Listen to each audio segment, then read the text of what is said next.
Hey guys, Chelsea from Attention to Details, and I want to do a video sharing with you guys my process for these headlights.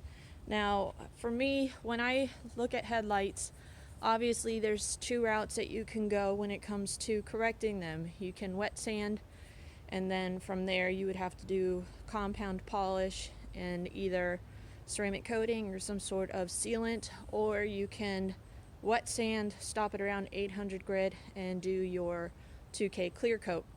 I'm not going the 2K clear coat because I actually have a very full day's work ahead of me. This is a vehicle that was purchased from a dealership recently by my customer, and she's really kind of not satisfied with the end look, so she brought it to me to correct. We've got a lot of staining on the interior, we've got heavy scratches on the exterior, and obviously these headlights need correcting. So I want to kind of go out about it. Obviously, when it comes to correcting paint, the rule of thumb is start with the least abrasive or least aggressive, work your way forward. When it comes to headlights, I like to take the same school of thought. Am I going to immediately start wet sanding?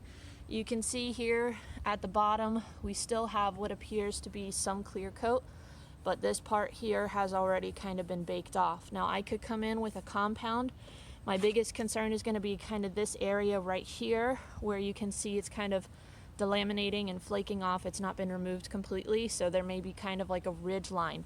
But because I am doing a lot of work for this customer in just one day, I'm going to try to do the least amount of work required. Wet sanding can sometimes take you anywhere from a half hour, sometimes even longer, just because you're having to go through multiple grades of sandpaper. You're starting out normally around 1,000, sometimes even more abrasive, but 1,000, then to 1,500, then 2,000, then some people will compound from there. I like to refine all the way up to 3,000 and then compound. That way I'm sure I get all of the sanding marks. But because I don't want to necessarily have to, one, run the risk of kind of going back and forth removing sanding marks, because sometimes it can be a very involved process, we're going to start off first with a heavy cut compound and see what kind of results we get with just a compound. And if I find that I'm still not removing or getting the clarity that I'm looking for, then we will have to wet sand. So I thought I would bring you along on this process to kind of see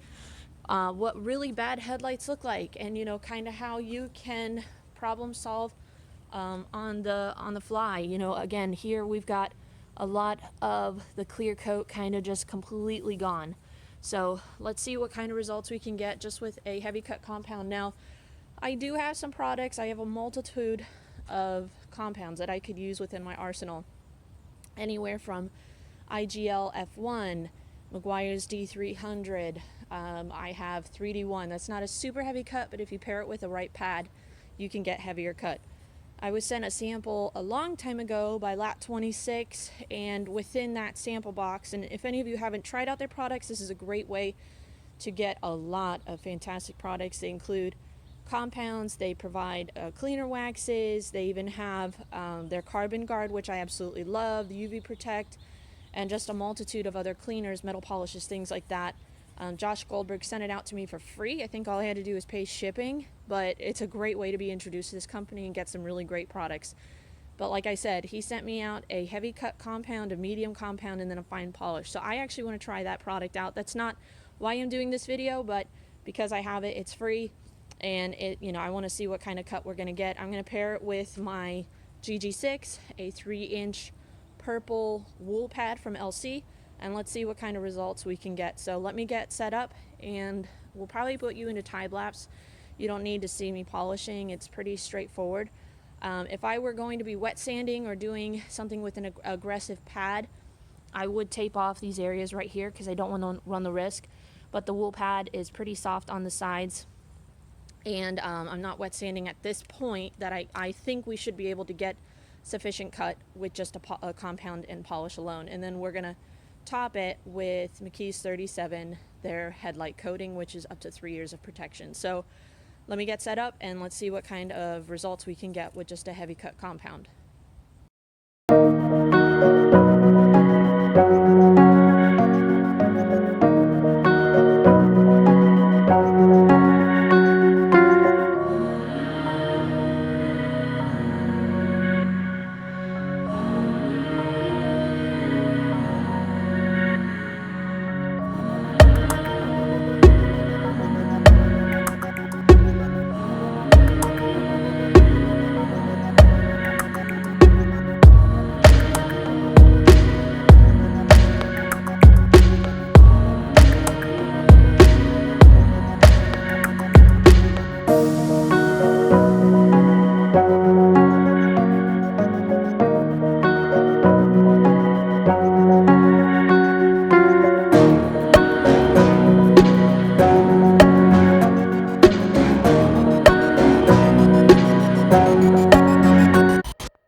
downfall when you're polishing, especially if you're wet sanding and you got these kind of tight edges here and round pads and backing plates. You do have to be careful. I didn't want to get too close. Is it going to be, you know, a downfall? No. You can see right here, honestly, there wasn't a whole lot of oxidation there, so I was kind of lucky. But if you've got the whole thing here, you might have to kind of come in and do a hand polish or just really tape off and make sure. Because I did not tape off, I didn't want to get too close and run the risk of my backing plate hitting the paint here and scratching it, as that has happened in the past. So is it 100%? No. You can still see a little bit of fogginess right around here, but I'm going to ceramic coat over that. And so what that should do is, one, kind of help fill in some of the cracks, provide a little bit more clarity and just, you know, shine, reflection, but it's going to help give UV protection and lock in the condition of the headlights. So my customer actually had told me that she was planning on buying new ones. So hopefully by me doing this, again, is it 100%? No, we still have a little bit of fogginess right where the clear was kind of delaminating between, you know, clear might still be remaining here, and I've removed whatever was kind of baked off. You can see this is really clear up here. We do have rock chips and scratches and things like that. Again, the clear coat or the ceramic coating will help kind of fill some of that in to a very small extent.